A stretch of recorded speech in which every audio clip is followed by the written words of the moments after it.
severe thunderstorm warning remains in effect until 6 p.m. for eastern Christian County.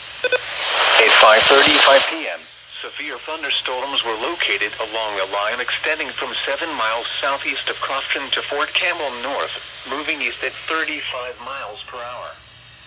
Hazard, 60 miles per hour wind gusts. This is a radar-indicated threat. Impact expects damage to roofs, siding, and trees. Locations impacted include Hopkinsville, Oak Grove, Fort Campbell North, Clarksville, and Pembroke. Repeating, a severe thunderstorm warning remains in effect until 6 p.m. for the following county: Christian, Kentucky.